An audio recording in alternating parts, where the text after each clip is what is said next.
자, 오늘 우리 창세기 17장 이제 우리 후반부를 이제 살펴볼 텐데요.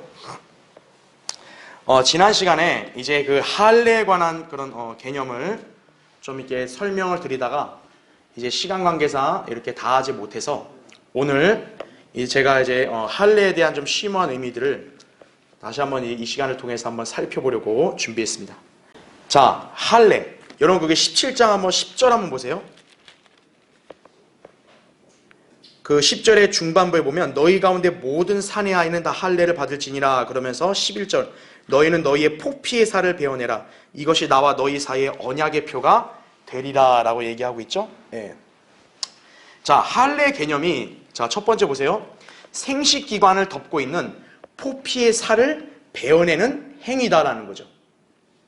자, 그렇게 되면 이제 어떤 모습이 연상이 됩니까? 포피는 뭔가를 덮고 있는 거잖아요. 가리고 있는 거죠. 그거를 베어냈다. 그걸 벗겨낸 거니까 가려져 있던 것이 드러나는 거죠. 할례는 어떻게 보면 그런 특성이 있습니다. 그래서 그런 면에서요. 이 할례는 어떤 특징이 있냐면 주님을 계시하는 특성이 있어요. 자, 일단 괄호 1번 보면요. 하나님께서는 아브라함에게 씨에 관한 약속을 주시면서 할례를 표적으로 주셨다 이거죠. 여기서 포피라 했을 때는 생식기관을 덮고 있는 일종의 덮개를 뜻하는데 이거죠. 커버링이에요. 커버링.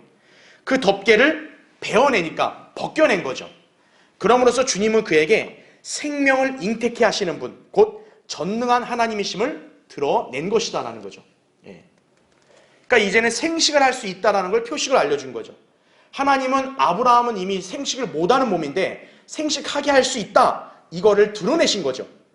그 의식이 바로 뭐냐면 벗겨낸 거란 얘기죠. 할례를 통해서. 자, 그래서 하나님이 바로 인간에게 씨를 주신다. 이 부분을 이렇게 계시하신 거고요. 괄호 2번 보세요. 또한 포피는 지성소를 가리는 뭐를 뜻하기도 한다고요? 휘장을 뜻하기도 합니다.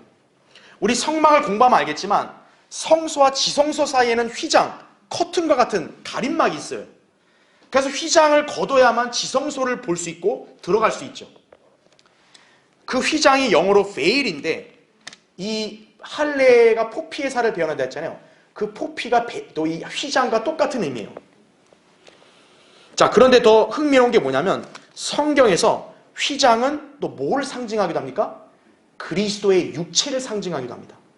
히브리서 10장 20절에 보면 예수님의 그 몸이 휘장이라고 이렇게 묘사가 되어 있죠. 자, 하나님께서는 예수 그리스도가 십자가에서 숨을 거두셨을 때 성전의 휘장을 찢으셨습니다. 마태복음 27장에 보면 예수님이 숨을 거두자 성전의 휘장이 딱 갈라져 버렸어요. 예수님의 몸도 어때요? 육체가 찢어진 거죠. 십자가에서. 자, 왜 그런 의식이 필요했는가라고 우리가 이게 이유를 보면은 자, 예수 그리스도는 하나님의 씨죠. 그렇죠. 하나님은 우리 눈에는 보이지 않는 분이에요. 근데 하나님께서는 그 씨를 잉태하셔서 눈으로 보이게 나타나셨죠. 그렇죠. 바로 주님이 인간들에게 계시하신 거 아니겠어요? 그렇죠. 그게 요한일서 5장 1절부터 20절과 요한복음 1장에 보면 말씀이 계셨는데 그 말씀이 육신이 되어 우리 가운데 거한다 했잖아요. 그러니까 어떻게 해야 돼요? 그동안 우리에게는 안 보여서 가려져 있던 주님이 드러나는 거니까 할례처럼 어떻게 해야 되는 겁니까? 덮개가 벗겨져야 되는 거죠. 바로 주님께서 십자가에 못 박혀서 육체가 찢어져야 되는 것은 휘장도 찢어져야 되는 거예요. 바로 그게 뭐냐면 주님께서 그동안은 인간들에게 눈에 보이게 계시가 안 됐는데 이제는 눈에 보이게 계시를 하셨기 때문에 그것을 의미하는 표식으로 바로 이 육체를 상징하는 휘장이 찢어진 거다. 이렇게 여러분이 이해할 수 있는 겁니다. 그러니까 할례는요, 어떻게 보면 이런 심오한 연관성이 있는 거예요. 포피를 베어내는 게 무슨 의미인가? 바로 계시하는 거죠. 가려진 게 드러나는 거죠. 하나님은 눈에 보이지 않게 우리에게 가려져 있었지만 그분의 씨인 예수 그리스도가 출생하고 이 땅에 나오심으로써 어떻게 돼요? 이제는 드러나게 계시됐잖아요.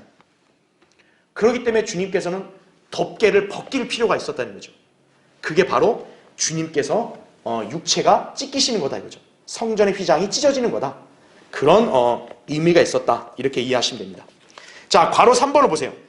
게다가 성경에서 또 하나님께서 그분 자신을 드러나게 계시하는 경우가 있는데 언제냐면 이제 현 세상이 멸망할 때, 즉 우주가 멸망할 때입니다.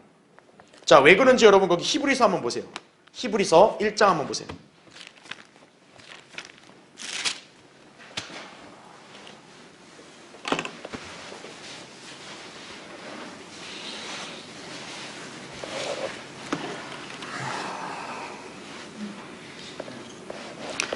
자, 히브리서 1장 1장 거기 11절 한번 보세요. 그것들은 멸망할 터이나, 이제 그것들이 이제 하늘들과 땅의 기초죠. 멸망할 터이나 주께서는 영존하시오니 그것들은 모두, 자, 어떻게 된대요? 겉옷처럼 낡아지리다 이거죠. 왜 그런지 보세요. 12절. 주께서 그것들을 옷처럼 말아버리시리니 그리하면 그것들은 바꿔질 것이나 주는 동일하시며 주의 연대는 끝이 없으리이다. 이렇게 나옵니다. 자, 이 구절이 어떤 의미를 가리키냐면 지금 이 우주 있죠. 이 우주가 하나님의 오심을 상징하는 거예요. 네. 그러니까 지금 하나님께서는 하나님의 영광은 뭐예요? 우주라는 옷으로 입고 있는 거예요. 가리고 있는 것이. 그래서 지금 앞으로 이제 우리가 아까 오전 설교 공부했듯이 이제는 불로써 다 멸망이 되잖아요. 그거를 성경에서 뭐라고 비유했냐? 낡은 옷을 말아서 없애는 것과 같이 우주도 그렇게 멸망한다는 거죠. 그러면 그걸 뭐와 똑같냐면 하나님께서 지금 우주를 옷으로 입고 있잖아요. 하나님이 어떻게 한 거예요? 그 우주라는 옷을 벗어버리시는 거죠. 그럼 하나님은 어떻게 되는 거예요? 적나라하게 이제 드러내시는 거예요. 자신을 계시하는 거죠. 자, 우리는 이거를 쉽게 그림으로 어떻게 연상할 수 있냐면 예수님이 십자가에서 못 박히실 때를 연상하면 돼요. 자, 예수님께서 십자가에 못 박히실 때 그분의 옷은 벗겨졌어요? 안 벗겨졌어요? 벗겨졌죠. 그래서 당시 로마 병사들이 예수님의 옷을 갖다가 제비 뽑아 나눌라 했단 말이에요. 즉 창조주 하나님의 옷을 어떻게 한 거예요? 벗김으로써 그분이 우리를 대신해서 벌거벗음의 수치를 드러냈죠. 인간들은 그분을 벌거벗겨서 수치스럽게 드러내겠죠. 이제 앞으로 어떻게 되는 거예요? 하나님께서 실제로 그분 자신을 벌거벗은 것처럼 드러낼 거라는 거죠. 그분에게 수치를 줬던 그 인간들에게 직접적으로 계시하는 거죠. 그러면 그 죄인들이 그분을 볼 때 어떤 느낌이 들겠어요? 자기들이 그렇게 멸시하고 박해하고 옷을 벗겨서 발가벗겨서 십자가에 매달겠던 그분이 바로 이 우주라는 옷을 입고 있는 창조주 하나님이시구나. 이거를 이제 그분이 적나라하게 드러내겠죠. 왜? 우주라는 옷을 다 말아버렸으니까. 예. 그래서 할례는 이런 심오한 연관성이 여기도 있는 것이에요. 자, 그래서 이거를 다시 한번 좀 이렇게 요약을 하면은, 자, 우리가 이제 할례라는 것이 포피를 베어내는 거죠. 이 포피, 이거를 우리가 이제 덮개 또는 휘장이라고 얘기한다라는 거죠. 휘장, 덮개나 휘장. 그러니까 성전의 휘장이 가려져 있잖아요. 그렇죠? 이건 휘장은 그리스도의 육체를 상징한다 그랬죠? 예수 그리스도가 하나님이시니까, 하나님의 시니까 보이지 않는 하나님이 우리에게 보이게 계시를 했기 때문에, 그래서 드러나게 계시하는 거니까 할례와 같은 비슷한 성격이 있어야 되는 거예요. 포피를 베어냈죠. 그래서 그리스도는 어떻게 하냐? 육체가 찢겨져야 되는 거예요. 찢겨짐으로써 하나님을 온전히 계시하는 거죠. 예. 바로 그런 개념과 연관성이 있다는 거죠. 그러니까 우리가 할례하면 그냥 기본적으로 그냥 산의 아이가 그냥 포피 베어내는 거, 이런 개념만 알았다면 여러분은 성경적으로 이 심오한 진리의 연관성도 아셔야 돼요. 아, 주님께서 왜 육체가 찢어졌냐 이거예요. 왜 성전의 휘장이 찢어졌냐 이거예요. 하나님이 이제 드러나게 자신을 계시했기 때문에 이제는 덮개가 벗겨진 것 같은 모습을, 표적을 보여야 된다는 거죠. 그래서 이렇게 된 거죠. 그리고 나중에는 이제 어떻게 돼요? 하나님의 옷도, 이게 바로 우주죠. 이 우주도 어떻게 해요? 이제 벗겨진다는 거죠. 그럼으로써 이제 하나님을 적나라하게 모든 인간들이 보게 되는 거죠. 예. 초림 때는 인간들이 주님의 뻘거벗음 수치스럽게 놓고 봤잖아요. 이제는 어떻게 해야 돼요? 죄인들이 그렇게 돼야 되는 거예요. 그분을 바라봐야 됩니다. 바로 이러한 개념이 이 할례와 같이 연관되어 있다. 이렇게 여러분 이해하시면 됩니다. 자, 그럼 이제 두 번째 보겠습니다. 자, 그래서 제가 아까 이 창조주로서 벌거벗은 것처럼 이게 예수님 십자가 사건하고 연상된다 그랬잖아요. 그래서 시편 22편 17, 18절, 마태복음 27장 35절, 요한복음 19장 23절 다 참조하시면 다 그거를 우리가 확인할 수 있다 이거죠. 자, 이제 두 번째 보세요. 한편 신약 시대에는 이제 우리가 무슨 할례를 받아요? 영적인 할례를 받는다라는 거죠. 그래서 거기 교환에 제가 표시해놨죠. 골로새서 2장 11절에 또한 너희가 그 안에서 손으로 하지 아니한 할례를 받았으니 곧 그리스도의 할례로 육신의 죄들의 몸을 벗어버린 것이라 이렇게 말씀을 하고 있습니다. 그러니까 지금 우리 신약 시대에는 구약의 아브라함처럼 손으로 하는 할례를 받는 게 아니라 손으로 하지 않았다. 이제 보이지 않는 거잖아요. 영적인 할례를 받는 거란 얘기죠. 자, 이 할례는 누구나 예수 그리스도를 영접하면 그 사람 안에서 즉각 일어나는 영적인 역사다. 이렇게 이해하시면 됩니다. 자, 이제 괄호 1번 보세요. 밑에. 자, 영적인 할례. 성령께서 이 땅에 오시기 이전까지 그 누구도 받지 못했다라는 거죠. 사도행전 2장의 오순절 때 성령님이 이제 강림하셨잖아요. 그래서 성령 침례를 최초에 받았죠. 제자들이. 영적인 할례도 어때요? 바로 이때 이후로 이제 일어났다는 거죠. 이때 이후로. 왜 그랬을까요? 예수 그리스도께서 죽으심으로 인해서 거듭남의 역사가 일어나야만 영적 할례가 있기 때문에 그런 거예요. 그러니까 그 이전까지는 어떤 거예요? 예수 그리스도의 구속사역이 없었기 때문에 어떤 인간도 거듭날 수가 없었어요. 거듭나지 않은 사람은 영적 할례를 받은 게 아니다라는 얘기죠. 오순절에 성령의 강림으로 마침내 성령 침례를 받을 수 있게 되었고, 이 침례를 받은 사람들은 그분의 시인 교회를 형성하게 된다라는 거죠. 우리가 시편 22편 30절을 보면 예수님 십자가를 예언하고 있거든요.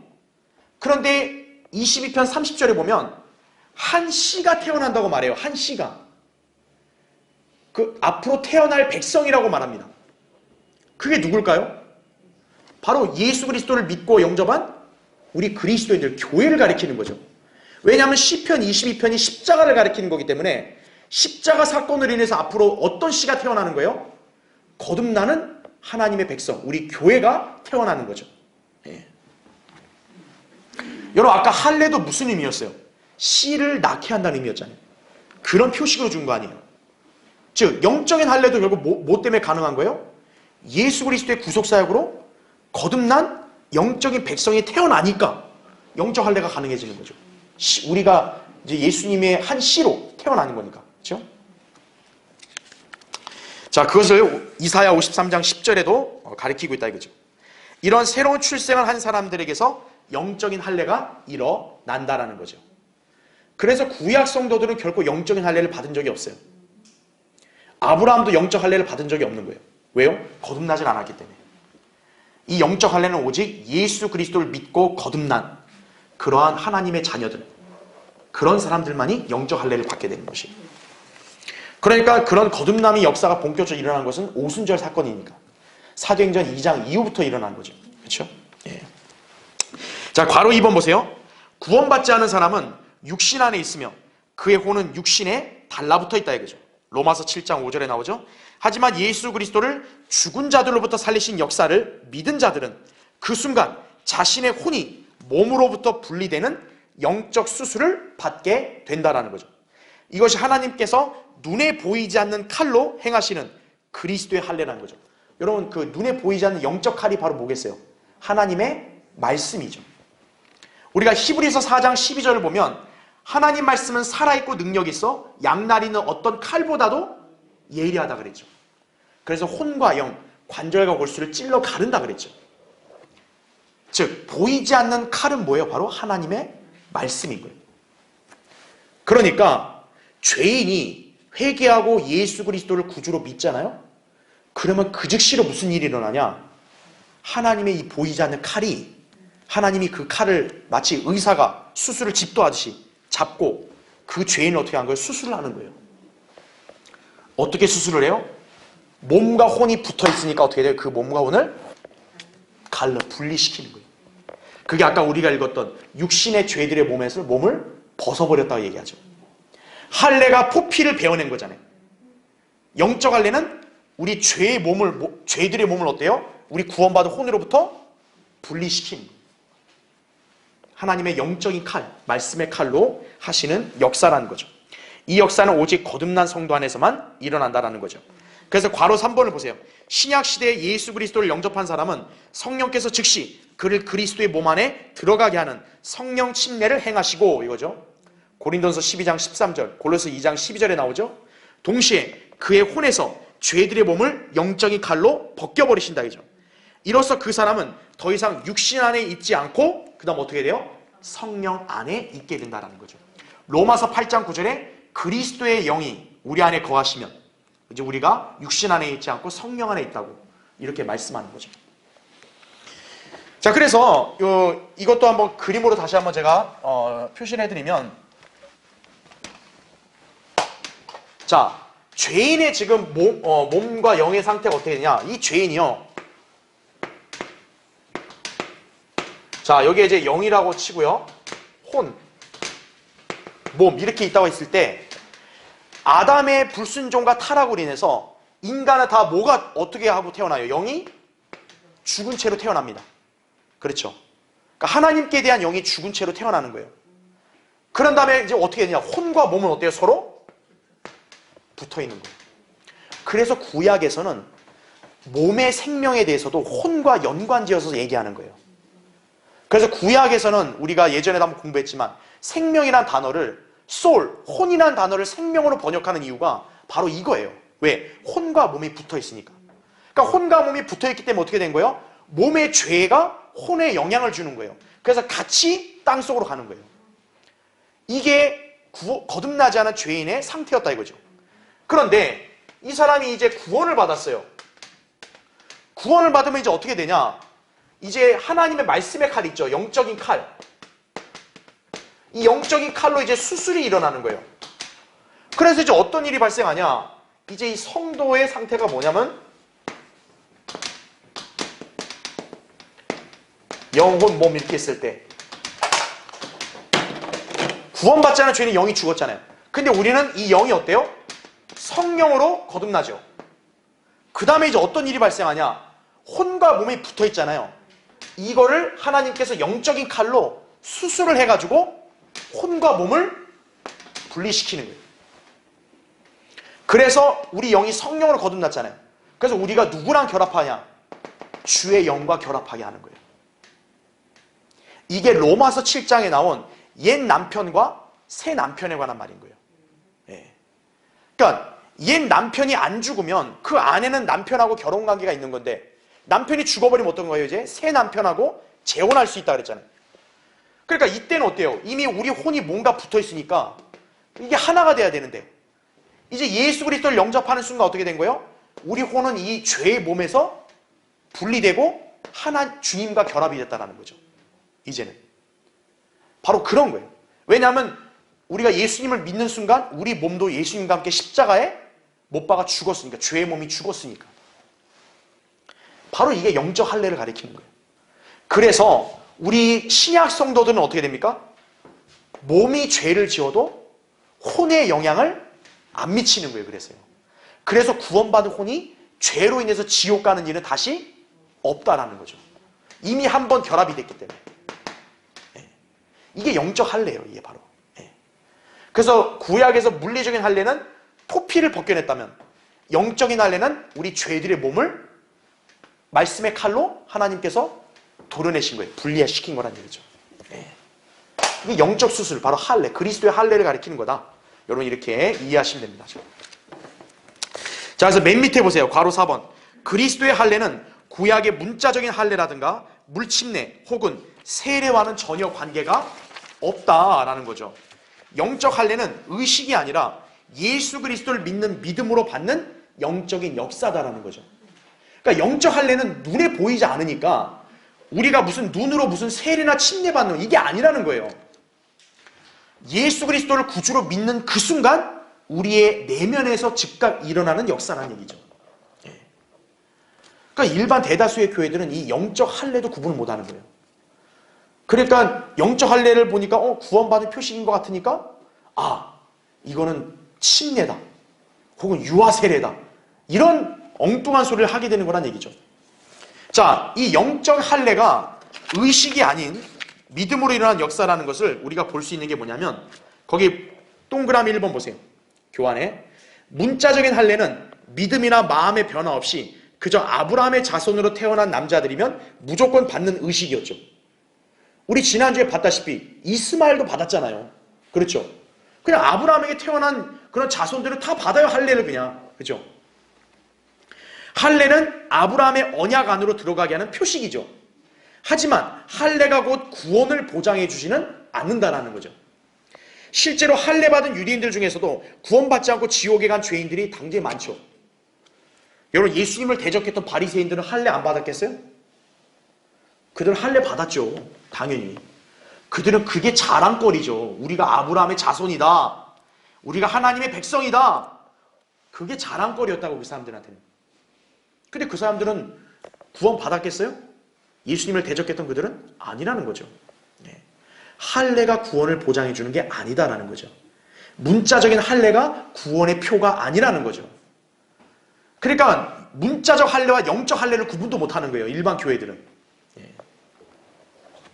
자, 동그라미 2번을 보세요.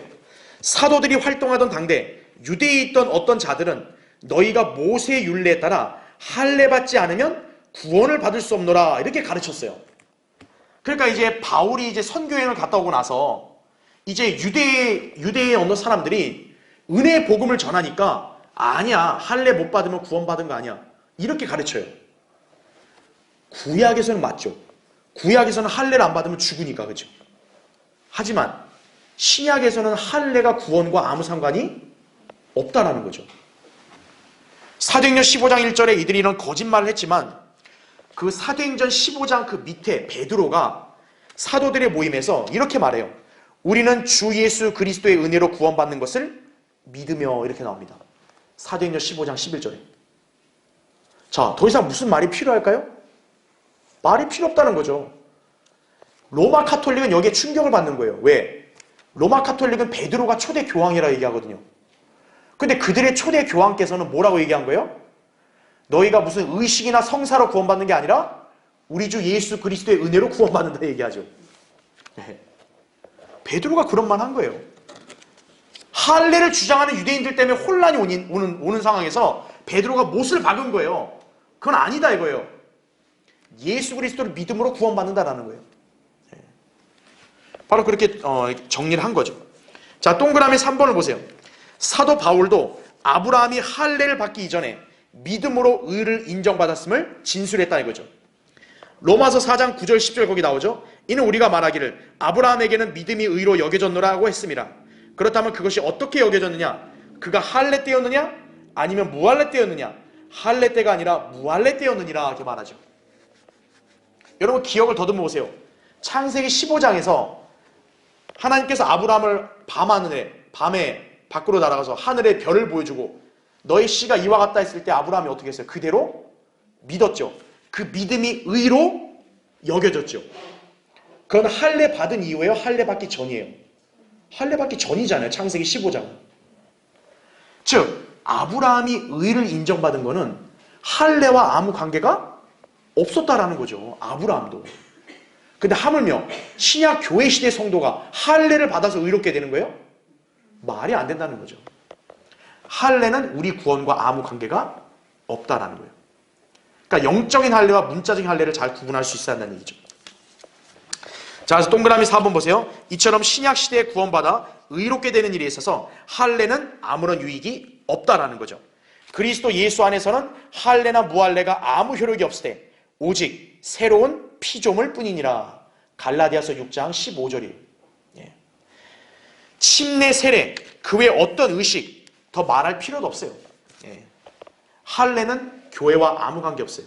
우리는 오직 영적인 할례를 구원받은 순간 받았을 뿐이다. 이렇게 기억을 하시면 된다는 거죠. 자, 그 다음에 이제 3번을 보세요. 밑에 세 번째. 자, 이 부분도 한번 이거는 제가 여기 표로 좀 설명을 드릴게요.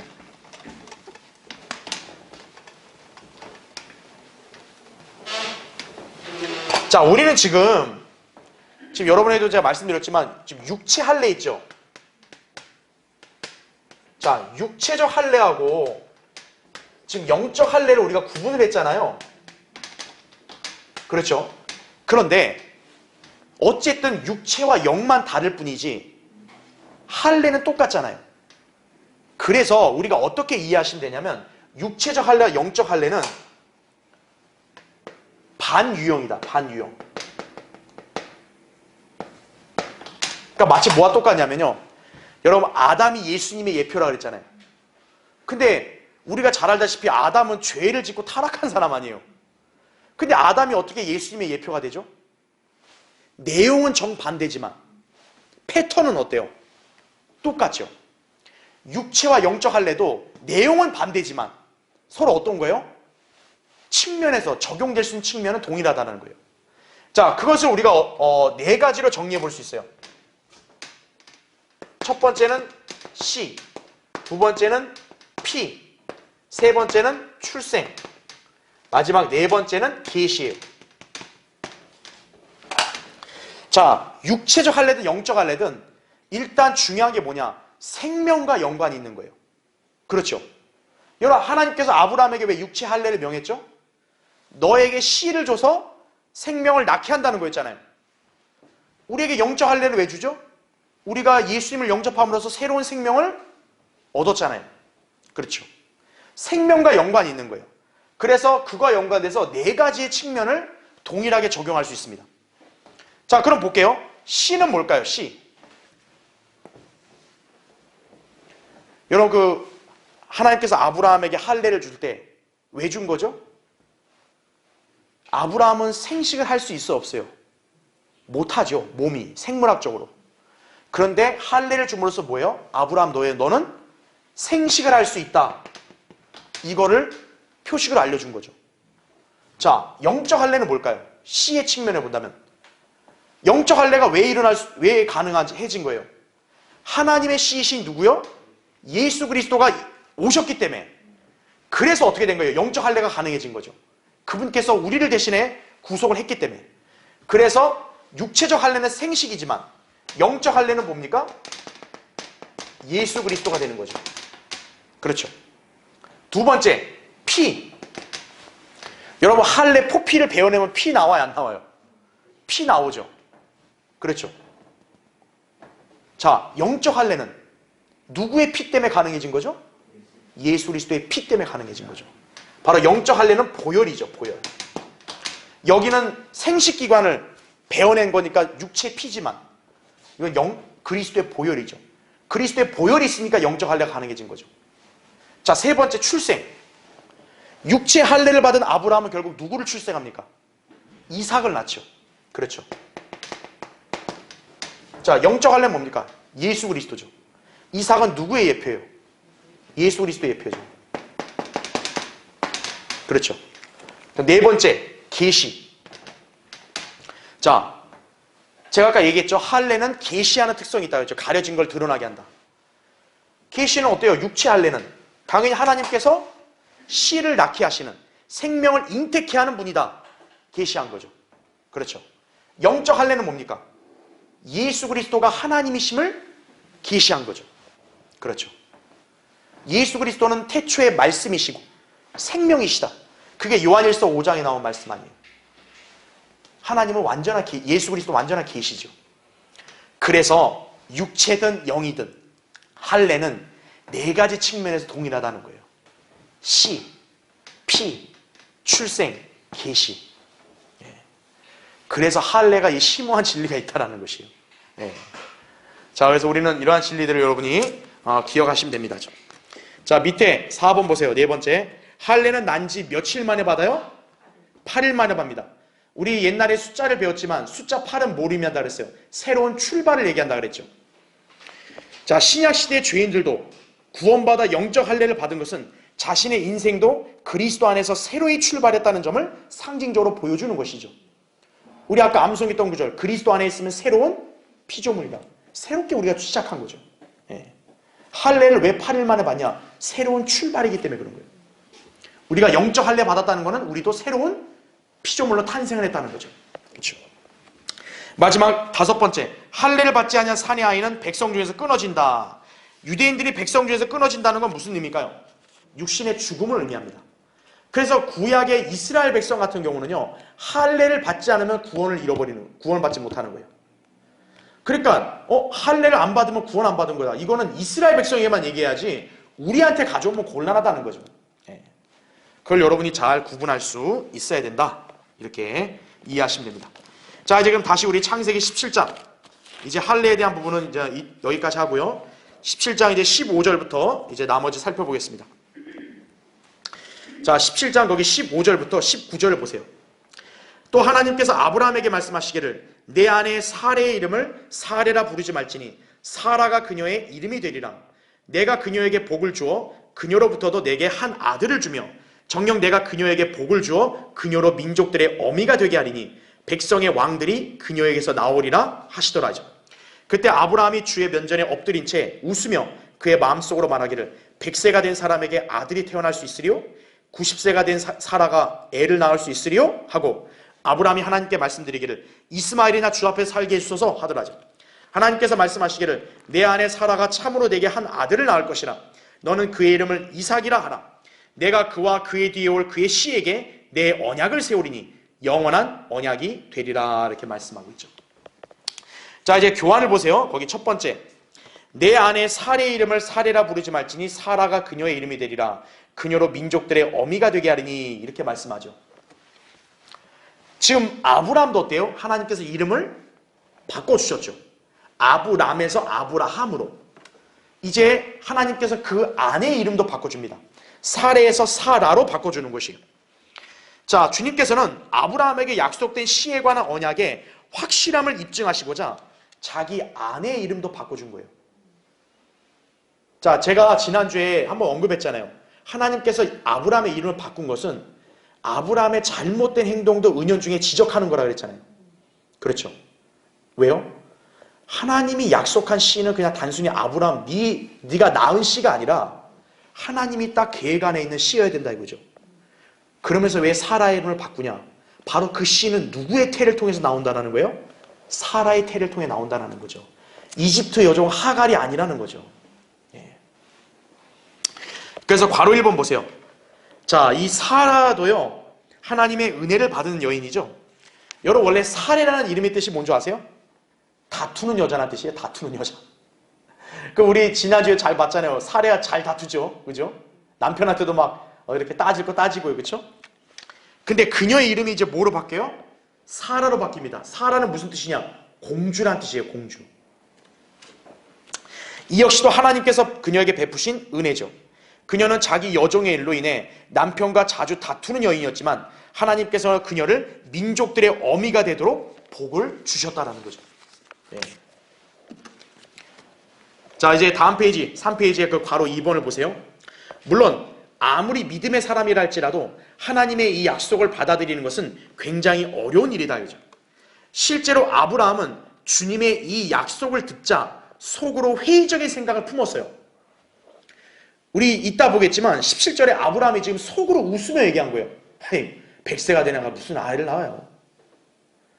지금 아브라함은 하나님의 약속을 듣자마자 어떻게 하냐?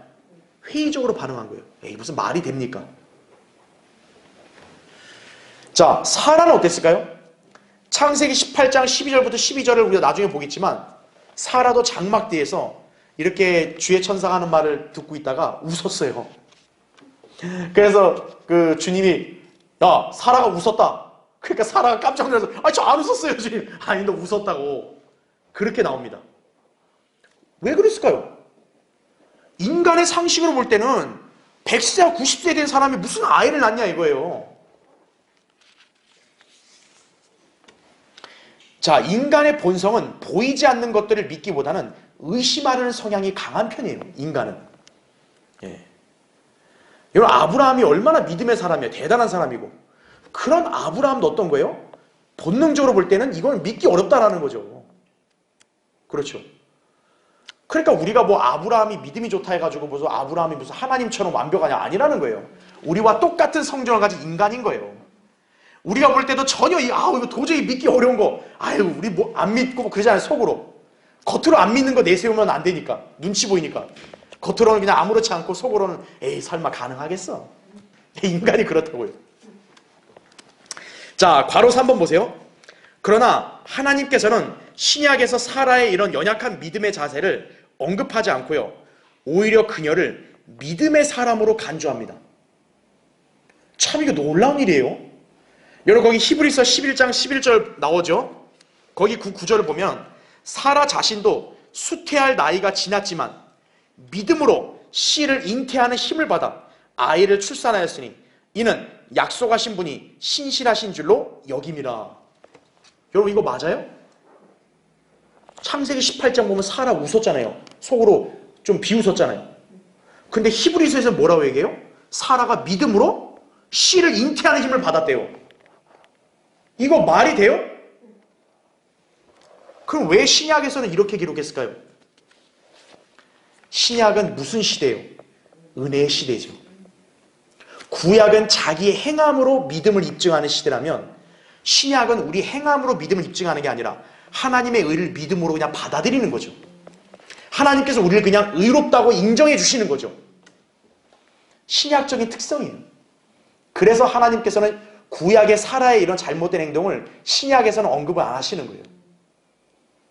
그냥 하나님은 신약에서 사라를 믿음의 사람으로 그냥 간주하시는 거예요. 이게 은혜죠. 예. 그래서 거기 괄호 4번을 보세요. 이것은 구약과 신약의 차이다. 구약은 인간이 자신의 의로서 믿음을 입증해야 하지만 신약은 믿음으로 인하여 의를 전가받는 시대다라는 거죠. 이것을 하나님의 은혜의 법칙이라 할 수 있다라는 거죠. 이 때문에 사라는 분명히 하나님의 은혜로 놀라운 복을 받은 여인임이 확실한 거죠. 그렇죠. 남편한테 다투고 떼쓰고 여종을 붙여주고 그런 여인이지만 하나님은 사라에게 믿음으로 너는 아이를 출산했다. 이렇게 인정받는 사람으로 간주해 주시는 거예요. 여러분도 마찬가지입니다. 여러분이 이 땅에서의 생애를 볼 때 잘못, 투성, 그 다음에 흠집도 많고 여러 가지 실수도 많아도 주님이 여러분을 의롭다고 했으면 여러분은 의로운 사람인 거예요. 네. 그게 신약에서 하나님의 은혜의 법칙이라고. 자, 이제 그 교환의 두 번째 보세요. 2번. 그때 아브라함이 주의 면전에 엎드린 채 웃으며 그의 마음속으로 말하기를 아브라함이 하나님께 말씀드리기를 이스마엘이나 주 앞에 살게 해주소서 하더라 이거죠. 자, 이전에 믿음으로 의를 인정받은 아브라함의 태도와 달리요 지금 본문에서는 분명히 회의적인 반응을 보이고 있어요. 자, 괄호 1번 보세요. 여기 아브라함의 웃음에 대하여 소위 학자들은 믿음 없는 웃음이 아니라 너무 기쁘고 놀라서 웃는 웃음이라고 주장하고 있어요. 여러분 아브라함이 지금 하나님 약속에 기뻐서 웃는 거예요 이게? 속으로 웃으면서 뭐라고 했어요? 100세가 된 내가 90세 된 아내가 어떻게 애를 낳습니까? 그러면서 하나님 앞에서는 그거 내색 안 하고 이스마엘이나 살게 해주소서 이렇게 얘기하는 거죠. 그렇죠? 여러분 지금 아브라함이 믿음 없는 모습이잖아요. 그렇죠? 근데 학자들은 그걸 부정하고 있는 거예요. 왜일까요? 아브라함이 믿음 없으면 안 돼요. 로마서 4장에 보면 아브라함은 믿음이 없이 믿음으로 인내했다고 나오거든요.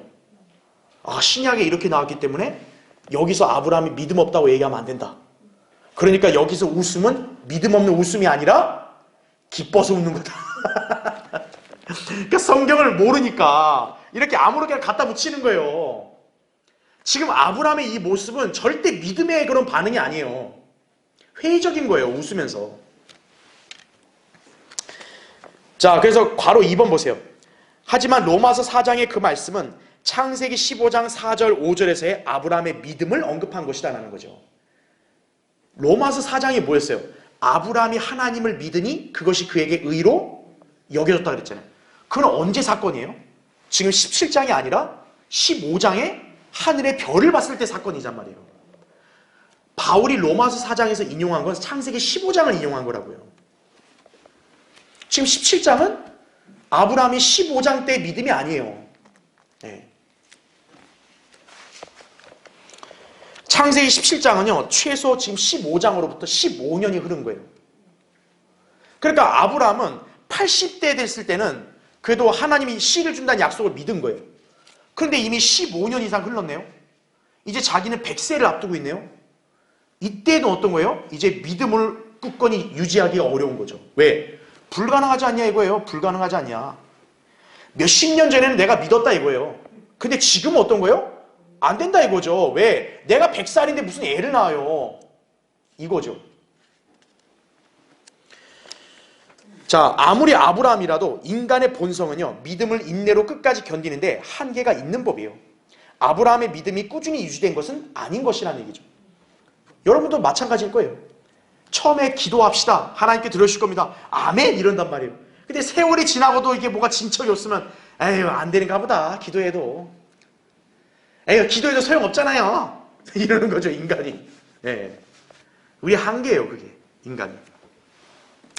자, 그래서 괄호 3번을 보세요. 하나님의 말씀을 들은 아브라함의 대답을 보라 이거죠. 아브라함이 뭐라고 얘기해? 하나님 앞에 이스마엘을 살게 해주소서. 여러분 이스마엘은 누구예요? 하나님과 무관한 아브라함의 육신의 열매죠. 아브라함은 하나님께서 씨를 주셔서 아들을 낳게 하신다는 말씀을 믿지 못하고요 단지 자기가 낳은 아들을 내세우고 있는 것이다라는 거죠. 하나님의 약속을 믿음으로 온전히 받아들이지 않고 육신적인 것들도 인정해달라고 호소하는 셈인 거예요. 우리는 하나님 말씀을 들으면 어떻게 해야 돼요? 그냥 그대로 믿어야 되는데 하나님 말씀도 말씀이지만 우리가 그래도 내가 뭘 좀 해야 되지 않냐고 이거예요 바로. 오늘날도 어떻죠? 우리가 예수 그리스도를 믿으면 은혜로 구원받는다 그러면 어떻게 하는 거예요? 성경 이렇게 돼 있어도 그래도 내가 좀 뭘 해야 되지 않냐고. 바로 이게 인간의 연약한 본성인 거죠. 즉 아브라함은 이스마엘을 내세우는 거예요. 왜?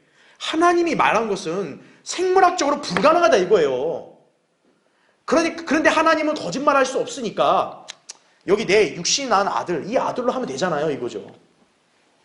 그러니까 하나님의 약속을 어떻게 해요? 온전히 믿지 않고 자기가 하나님을 도우려고 하는 거죠. 내가 이렇게 했으니까 그럼 하나님 약속 성취될 거예요. 맞나요? 아니죠. 자, 괄호 4번 보세요. 그러나 하나님께서는 아브라함의 불신을 탓하지 않으시고 오히려 그에게 아들의 이름을 뭐라고 알려주시기까지 해요? 이삭이라고. 아직 태어나지도 않은 아이의 이름까지 하나님이 아예 미리 줘버리죠. 그럼 이건 더 이상 물을 수 없는 거죠. 그렇죠. 번복할 수 없는 거예요. 하나님께서 이 예언 언약을 확정해 주시는 거고요. 아브라함의 의심을 완전히 불식시키는 거예요. 아브라함은 속으로 생각했을 거예요. 하나님이 모를 거다. 어떻게 애를 하자. 나 이스마엘 해주세요. 근데 하나님은 아예 이삭이라는 이름을 딱 주어버림으로써 이스마엘과는 아무 관계없다고 천명을 하신 거죠. 자, 그래서 괄호 5번 보세요. 아브라함은 분명히 믿음으로 하나님의 약속을 받아들인 게 아니다라는 거죠. 그럼에도 불구하고 신약에서는 아브라함의 이런 불신과 회의를 완전히 제거하고 오히려 믿음의 사람으로 완전히 다르게 포장되어 있어요. 그러니까 학자들이 여기서 헷갈리는 거예요. 신약에서는 아브라함이 믿음의 사람이라 했는데 여기서 이 반응은 안 맞잖아. 이거는 믿음 없는 게 아니라 그냥 아브라함이 기뻐서 그런 거야. 이렇게 성경을 자의적으로 해석하는 거예요. 우리는 구분할 수 있어야 돼요. 뭘 구분하는 거예요? 구약과 신약은 다르다라는 거죠. 구약에서는 행함을 그대로 적시하지만 신약은 의를 전가받는 시대예요. 은혜로. 그러니까 하나님께서는 아브라함을 의롭다 했기 때문에 아브라함의 다른 행위는 언급 안 하시는 거예요. 그 차이를 알아야 된다고요. 자, 그래서 이제 여러분 로마서 한번 더 찾아보세요. 로마서 4장 보세요. 로마서 4장 19절 한번 보세요.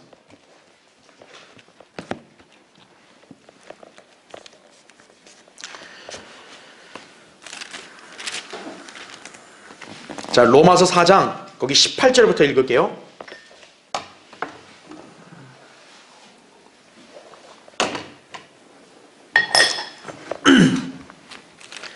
자, 이걸 잘 보세요. 여러분 이걸 잘 구분할 수 있어야 돼요. 로마서 4장 18절.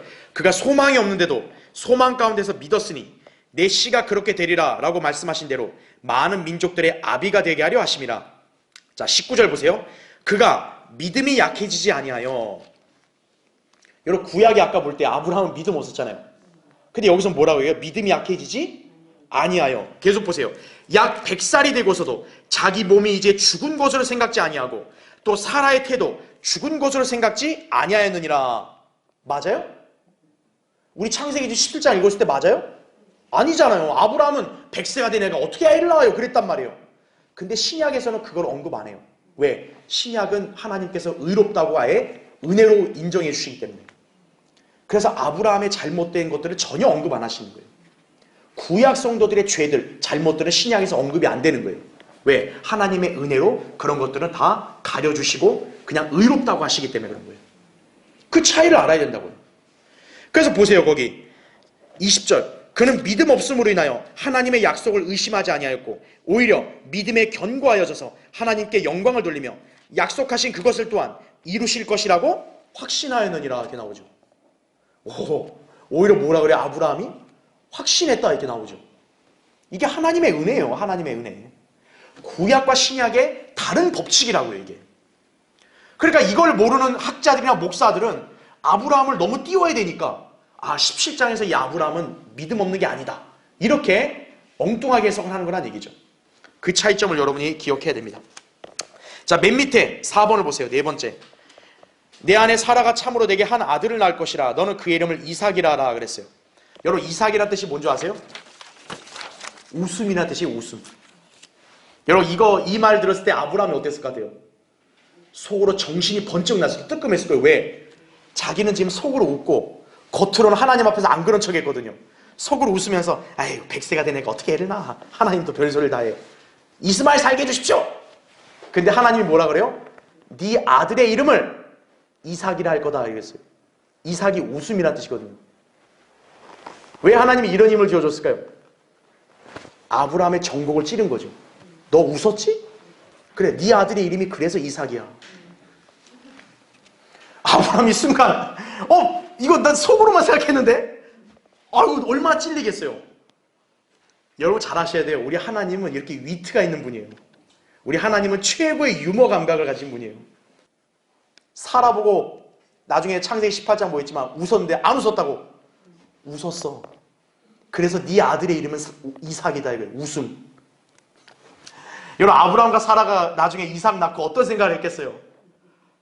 이거 부끄럽지 않겠어요? 지금 여기서 얼마나 뜨끔했겠어요? 바로 그거예요. 네. 여러분이 남들에게는 안 보여도 여러분 자신 내면으로 하나님의 약속을 온전히 믿지 않고 만약에 그렇게 한다. 하나님이 때로는 여러분의 정곡을 찔러요. 안 믿어? 나중에 기도 응답하신 다음에 너 그때 안 믿는다고 했지? 내가 해줬잖아. 그럼 인간은 뭐라고 얘기해야 돼요? 할렐루야 그래야죠. 맞습니다. 저는 어리석습니다. 주님은 위대하십니다. 그러죠. 그렇죠. 아브라함의 몸은 자기가 죽은 것으로 여겼단 말이에요. 그렇죠. 하나님은 여러분 생각해 보세요. 왜 하나님은 아브라함에게 그렇게 빨리 아들을 안 줬을까요? 하나님은 기다린 거예요. 언제까지? 인간의 안목으로 볼 때 불가능하다고 아예 여기고 포기할 때까지 하나님은 기다리는 거예요. 왜요? 그래야 하나님이 기적을 이룰 때 하나님께 영광을 돌릴 수 있는 거죠. 만약에 조금만 인내하면서 우리가 믿은 대로 다 돼봐요. 하나님의 영광이 그렇게 드높여질까요? 인간은 그렇게 드높이진 않아요. 우리 영적으로 어떤 교훈을 받아야 되냐? 때로는 하나님께서 여러분을 극한으로 몰 때도 있다는 거 아셔야 돼요. 좀 빨리 들어주면 좋은데 왜 안 들어줍니까? 이거요. 하나님은 때로는 여러분을 통해서 영광을 받으시려고 때로는 더 극한까지도 기다리시는 경우도 있는 거예요. 왜요? 하나님은 해결하는 게 불가능이 없으니까. 우리 눈으로 볼 때는 더 이상 이렇게까지 왔으면 이거는 불가능하다고 우리는 얘기하지만 하나님에겐 불가능이 없거든요. 하나님은 그때까지 기다리시는 거예요. 왜? 그래야 인간이 내가 했습니다라는 말을 못하게 하려고 해요. 그래도 내가 어느 정도 기여를 했잖아요. 그런 말을 못하게 하시려는 거예요. 하나님께서. 아브라함도 그런 상황을 본 거예요. 여러분의 생애도 그런 경험이 있을 거예요. 극한까지 가게 하는 거예요. 왜? 더욱더 주님을 신뢰하게 하는 거죠. 그러니까 여러분은 이것을 교훈으로 잘 삼아야 된다는 얘기죠. 자, 이제 마지막 거기 17장 21절, 22절하고 마치겠습니다. 17장 거기 20절 21절 보면 이스마엘에 대해서도 내가 너를 들었나니 보라 내가 그에게 복을 주었으니 내가 그를 다산케 하며 심히 번성케 하리라. 그가 12통치자를 낳으리니 내가 그로 큰 민족을 이루게 하리라. 그러나 나는 나의 언약을 사라가 내년 이맘때 내게 낳아줄 이삭과 더불어 세우리라 하시더라. 하나님께서 아브라함과 이야기를 마치시고 그를 떠나 올라가셨더라 이렇게 말하죠. 예. 자, 첫 번째 보세요. 이스마엘 역시 아브라함 씨죠. 그러니까 하나님께서 그의 씨도 번성케 하신다는 약속을 지켜야죠. 그래서 창세기 25장 13절부터 16절 보면 여기서 12통치자를 낳는다 그랬잖아요. 그 12통치자의 명단이 나와요. 그러니까 하나님은 이스마엘에게 한 약속도 그대로 지키신 거예요. 근데 2번 보세요. 그러나 나는 나의 언약을 사라가 내년 이맘때 내게 낳아줄 누구와 더불어 세운다고 나와요? 이삭과 더불어 세운다는 거죠. 자, 이게 왜 중요할까요? 모슬렘과 아랍인들의 거짓말을 여기서 입증해 주는 거예요. 자, 모슬렘들하고 특히 아랍인들, 이슬람교는 어떻게 가르치냐면요. 그 아브라함이 이삭을 바쳤잖아요. 그게 이삭이 아니라 이스마엘이었다는 거예요. 모슬렘들 그렇게 가르쳐요. 그러니까 아브라함에게 주어진 약속은 누구에게 갔다고 가르치는 거예요? 이스마엘에게 갔다고 가르친다고요. 이 이슬람들은. 창세기 22장에서 아브라함이 누구를 제물로 바쳤어요? 하나님께. 이삭이잖아요. 근데 중동의 모슬렘들은 이삭이 아니래요. 이스마엘이래요. 코란에 그렇게 나와요. 그렇게 가르친다고요. 왜 그렇게 가르치는 거예요? 지금 이 창세기 17장의 이 언약의 중요한 점이 뭡니까? 땅을 주겠다는 언약 아니에요. 땅이 중요하다고요. 이 아브라함의 언약을 받은 씨는 무슨 권리가 있냐? 땅을 소유할 권리가 있는 거예요. 그 땅이 바로 오늘날 팔레스타인 땅인 거예요. 그러니까 이스마엘과 이 후예들, 아랍인들은 그걸 못 견디는 거예요. 이 땅은 자기들이 갖고 싶거든요. 그러니까 여기에 언약도 이삭이 아니라 누구에게 줬다고 거짓말하는 거예요? 이스마엘에게 줬다고 거짓말할 수밖에 없는 거예요. 근데 우리는 이 성경을 보면서 이미 명확히 알잖아요. 여기 기록된 그대로예요. 이 약속은 하나님이 누구와 세웠다고 나와요? 이삭과 더불어 세웠다고 나온다고요. 그러니까 이슬람 교도들 거짓말하지 말라 이거예요. 성경에 명확하게 나온 절대 무한 말씀이라는 거죠. 어떤 사람들은 우리를 보고 저 사람들은 유대인 친화적이야. 우린 뭐 시온주의야. 우리는 그거 아니에요. 우리 성경에 기록된 대로 우리는 믿고 증거하는 사람들인 거예요. 성경에 이삭과 더불어 언약이 세웠다면 이삭의 후손인 야곱, 이스라엘로 이어지는 거예요. 그들에게 팔레스타인 땅에 고난이 있다는 거죠. 하나님이 아브라함과 무슨 언약? 영원한 언약을 맺었기 때문에. 이스마엘의 후예는 한 번도 하나님이 선택받은 민족이라 한 적이 없어요. 그렇죠? 여러분 아랍인들에게 독특한 백성이란 말 쓴 적 있어요? 없죠. 이스마엘의 후예들은 하나님께서 한 번도 선택받았다, 내가 그들 택했다 그런 말 한 적 없어요. 단지 아브라함의 육신의 씨니까 그냥 번성케는 해주지만 땅에 관한 언약은 하나님께서 이스마엘에게 허락하지 않으셨다. 이거를 우리가 잘 기억을 해야 됩니다. 자, 그래서 여러분 그 교환에 있는 내용들은 지금 시간이 없으니까 여러분 나중에 따로 읽어보시면 됩니다. 자, 그래서 결론적으로 창세기 17장 아브라함의 언약을 할례라는 표적으로 확증하신 장이에요. 이로써 우리는 할례의 개념을 살펴봤고 또 창세기 17장에서는 아브라함이 어떻게 보면 믿음 없는 연약한 모습을 봤잖아요. 신약에서는 그게 언급이 안 돼요. 바로 뭐냐면 신약은 하나님의 은혜의 법칙이기 때문에. 그래서 우리가 하나님의 은혜가 얼마나 우리에게 넘치는지를 알아야 되는 거예요. 우리가 구약시대에 살았다면 우리는 모든 행함에 대해서 다 지적받았을 거라고요. 근데 신약에서는 우리의 어떤 행함과 상관없이 우린 예수 그리스도를 믿음으로써 하나님께서 우리를 의롭다 이렇게 선언해 버리신 거예요. 여러분은 의의를 전가받은 것이. 그걸 여러분이 잘 기억하시기 바랍니다.